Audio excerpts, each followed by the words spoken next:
오늘 2021년 12월 24일이죠. 이제 한 해를 거의 마무리해야 될 시간입니다. 주식시장에 들어오신 분들 많은 걸 경험하셨을 겁니다. 코로나 폭락 이후에 급등을 했죠, 주식시장이. 대다수 분들이 그때 들어왔을 거라고 생각됩니다. 근데 요즘 시장이 그전 같지 않죠. 이번 폭락 후에 상승, 이게 특이한 거지 평소 주식시장은 항상 재미없다. 이거를 아셔야 됩니다. 좋은 기업을 사놨을 때 한 번씩 튀어올라서 우리는 수익을 얻을 수 있습니다. 지금처럼 조정기가 길어도 기업의 주가는 언젠가 그 회사의 실적에 맞게 가게 되어 있습니다. 돈은 아무나 벌지 못합니다. 기업을 정확하게 알고 동업하는 마인드, 그런 마음을 가졌을 때 돈을 벌 수 있습니다. 제대로 된 투자를 하더라도 당장 결과가 안 나온다고 가버리면 그분은 돈 벌 기회를 잃게 되겠죠. 여러분들 투자 방법 제대로 하고 있습니다. 이런 경험을 바탕으로 평생 주식으로 돈 버는 상위 1% 투자자가 되보십시오. 할 수 있습니다. 투자하는 이유와 그 방법 제대로 됐다 생각되시면 잘하고 계신 겁니다. 결과를 바로 바라지 마십시오. 어쨌든 여러분들은 잘하고 계신 겁니다. 나중 계좌로 자산이 늘어남을 느끼실 수 있을 겁니다. 저는 이 방법으로 꾸준히 해서 돈을 잃어본 적이 없댔죠. 다들 점점 좋은 결과가 있을 겁니다. 쉽게 부자 되면 누구나 될 수 있습니다. 뭐든 성공하려면 어려운 과정을 거쳐야 됩니다. 기다리는 게 어렵지 않습니다. 항상 주식 투자의 철학을 지키십시오. 그게 여러분들을 성공으로 이끌어 줄 겁니다. 오늘 제가 준비한 회사가 있습니다. 덴티움이라는 회사입니다. 자, 이거 보세요. 이번 11월, 12월 수출 결과가 나왔습니다. 임플란트 쪽으로 11월 수출은 작년 대비 36% 성장했고요. 12월 수출 이것도 거의 2배 성장했습니다. 12월도 사상 최고치 달성이 유력하다고 합니다. 약이죠. 이게 바로 핵심적인 정보입니다. 이렇게 투자 안 하면 어떻게 투자하겠습니까? 차트로 하시면 안 됩니다. 기업의 실적을 보고 투자하는 겁니다. 이렇게 우리는 답을 보고 해를 보고 투자할 수 있습니다. 자, 덴티움에 대해서 알아봅시다. 자, 그리고 제가 맨날 이렇게 방송을 진행하는데 휴대폰으로 보시는 분들 글이 좀 작다고 느끼시는 것 같더라고요. 그래서 오늘 좀 크게 확대해서 진행을 해보도록 하겠습니다. 덴티움은 국내 2위, 세계 7위의 임플란트 회사입니다.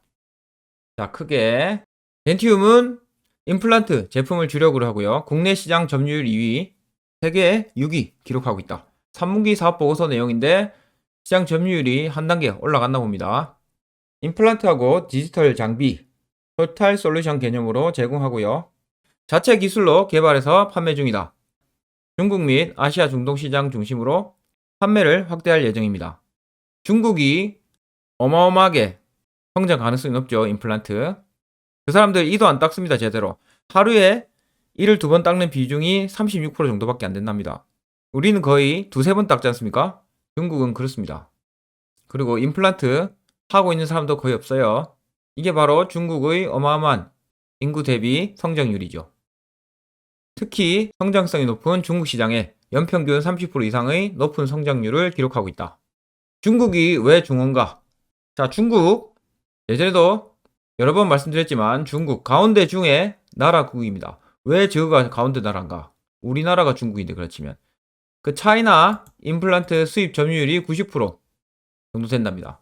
중국 내에서 임플란트는 거의 수입품을 쓴다 이거죠. 중국 거는 쓰겠기 때문입니다. 조금 비싸도 외국 걸 쓴다 이겁니다. 임플란트 침투율이 지금 2에서 5% 이하 되고요.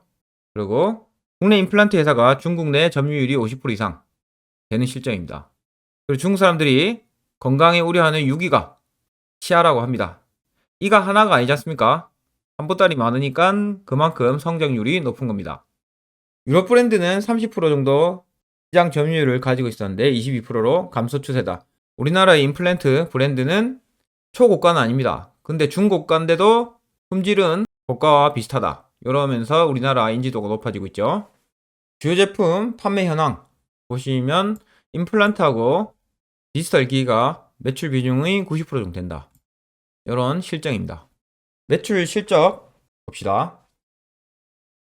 19년, 20년 이번 3분기 실적 보세요.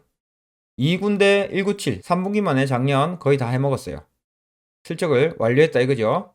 올해 실적은 무조건 작년보다 좋아질 예정입니다. 판매 비중은 중국이 점점 높아지고 있다. 중국 사람이 많으니까 성장 가능성이 크다. 자, 중국 사람들 잘 안 씻는 데 있지 않습니까? 이도 안 닦고 머리도 3, 4일 만에 감는 사람이 많다고 합니다. 이거 한번 보십시오. 이 인도 코끼리, 인도 사람들이죠? 이걸 왜 가져왔냐? 이 사람들 옆에 가면 냄새 나는 경우가 많습니다. 이거는 사람이 잘못된 게 아니고 인도에는 안 씻는 문화가 있다고 합니다. 이 문화가 바뀌기 전에 이 사람들 씻는 게 쉽지 않겠죠? 그래서 중국도 이를 하루에 두세 번 닦는 그 문화가 바뀌기 쉽지 않을 겁니다. 그러면서 임플란트 매출은 늘어나는 그런 구조에 있겠죠. 산업 특성 봅시다. 임플란트는 기술 집약형 정밀 산업이라고 합니다. 크기가 작으니까 초정밀로 해야 되겠죠. 그래서 숙련된 기술자가 필요하고 임상 이런 것도 중요하다고 합니다. 인체에 사용하기 때문에 정밀적인 가공이 필요하고 볼 유착성 확보 때문에 수준 높은 기술이 요구된다. 그래서 임상 연구 자료를 요하는 사업입니다. 따라서 지속적인 연구와 투자가 필요한 산업. 그리고 임플란트 기술 개발은 주변 의료기기하고 동반 성장한다. 임플란트 만드는 게 아니고 패드 캠 같은 걸로 디지털화 시키죠. 그러면서 주변 기기도 같이 파는 그런 산업입니다. 관해 수공업에서 벗어나서 이제 전부 다 디지털 한다. 하나 팔면 여러 가지 다 판다. 이런 겁니다. 수요층은 고령화 인구에 있습니다. 요즘엔 젊은 사람들도 임플란트 많이 하죠. 그러면서 연령대도 낮아지고 있고 인구 고령화 증가 가속화가 강해지고 있다. 그래서 그리고 기대 수명도 증가하죠. G20 회원국 중에 65세 인구율 추이는 일본이 가장 높다. 점점 전 세계적인 고령화가 이어지고 있습니다. 중국하고 인도 사람 한 보따리죠. 여기 고령화가 급속히 진행되고 있습니다. 이렇게 오래 살고 사는 것도 편해지니까 예전처럼 이가 아프다고 참지 않고 병원에 가게 되죠. 이게 다 덴튬 덕이 되는 겁니다. 임플란트 산업은 시장 진입 장벽이 당연히 높습니다. 기술이 필요하니까요. 임상 실험돼야 되고. 대체제 틀니 안 쓰잖아요. 이런 것 때문에 대체 시장으로부터 위협이 낮고 대기업이 진출이 어렵다고 합니다. 다품종 소량 생산하기 때문이죠. 소비자에 대한 교육 시스템이 중요하다. 소비자가 누구냐면 환자가 아닙니다. 치과 의사지요. 그래서 이 식립할 때 어떻게 하는가 의사한테 교육이 필요한 그런 산업입니다. 임플란트 산업의 성장성도 봅시다.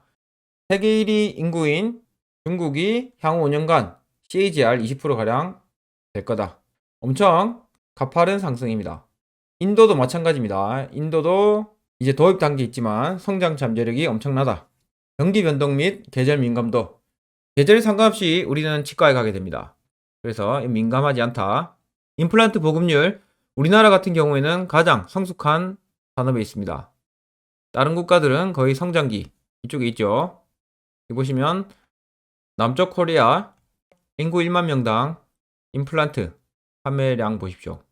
이게 바로 우리나라 기술이 높아지고 세계적으로 장악할 수 있는 이유가 됩니다. 인도 코끼리 보십시오. 거의 판매가 안 되고 있죠.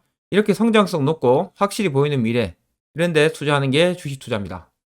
2016년 7월 1일부터 65세 이상으로 임플란트 보험 적용 연령이 확대됐다. 이러면서 성숙기에 있는 우리나라 임플란트 산업이 성장하는 데 도움이 된다. 우리나라 인구 고령화 추이 그것도 높죠. 이런 보험 적용 때문에 국내 시장은 성숙기에서 다시 성장기로 진입할 가능성이 높습니다. 이렇게 보험 적용되는 나이가 65세 이하로 될 수도 있을 것 같네요. 요즘에 틀리하는 사람 잘 없으니까요. 경쟁 현황 및 시장 점유율 90년대까지만 해도 트라우만 제품 세계 1위죠. 이것들이 거의 장악했지만 97년에 오스템 임플란트 설립되고 2000년대는 덴튬 설립된 이후로 우리나라 기업들이 국내 시장을 석권했습니다. 우리나라 사람들은 너무 성실하고 좋은 것 같습니다. 현재 국내의 임플란트 시장은 내국 업체들끼리 경쟁해서요. 시술 단가, 가격 하락이 지속되고 있다. 어쨌든 우리나라는 성숙기 진입했다가 보험 연령이 낮아지면서 약간 성장기로 가는 상황에 있다. 임플란트 투자하실 때 국내를 보는 게 아니고 해외 시장을 보시는 거죠. 국내 시장 점유율은 오스템 임플란트 36%, 덴티움 17%, 2위입니다. 오스템, 덴티움. 디오도 반가운 디오도 있네요. 중국 고령화되고 한 보따리 이도 안 닦고 하고 있습니다. 요건 글로벌 임플란트 시장 전망입니다. 연평균 7.5% 성장할 거다. 1위가 지금 스트라우만이죠. 5위가 오스템, 덴티움 이렇게 마크하고 있습니다. 우리나라 기업이 늦게 들어와서 이렇게 성장하는 모습 너무 보기 좋네요. 중국의 시장 점유율 오스템, 덴티움이 거의 먹고 있다. 덴티움 사업 성장 전략 봅시다. 26개의 해외 법인하고 현지 딜러, 네트워크 영업망 구성하고 있다. 그리고 중국에서 공장을 만들었죠. 외국 기업으로는 최초로 중국 정부로부터 허가를 받았다 합니다. 그래서 2020년 1월부터 본격적인 제품 양산을 시작했다. 외국 기업으로는 처음으로 제조 인허가를 득한 거라고 합니다. 베트남 공장도 19년 12월부터 현지 공장을 가동했다. 현지 공장을 만들면 무역 규제 자유로운 장점이 있죠. 자, 리포트 전망 봅시다. 덴티움은 국내하고 중국 시장 2위 임플란트 만드는 회사다. 수출 중심의 매출 구조를 가지고 있고 선진국보다는 성장 잠재력이 높은 중국하고 러시아, 신흥국 진출에 집중하고 있다. 특히 중국에 성공하고 있죠. 시장 점유율 2위. 자, 중국 내 공장 만들었다. 이런 내용입니다. 임플란트 시장은 작년 코로나로 매출이 일시적으로 안 좋았다가 작년 2분기부터 백신 보급이 좋아짐에 따라서 점점 회복하고 있습니다. 중국은 연평균 20% 고성장 예상. 고령화와 소득 수준 향상으로 이 중국의 성장 잠재력이 크다. 매년 40% 이상의 매출 성장세를 중국에서 이어오고 있고요. 올해는 34% 성장이 예상된다고 합니다.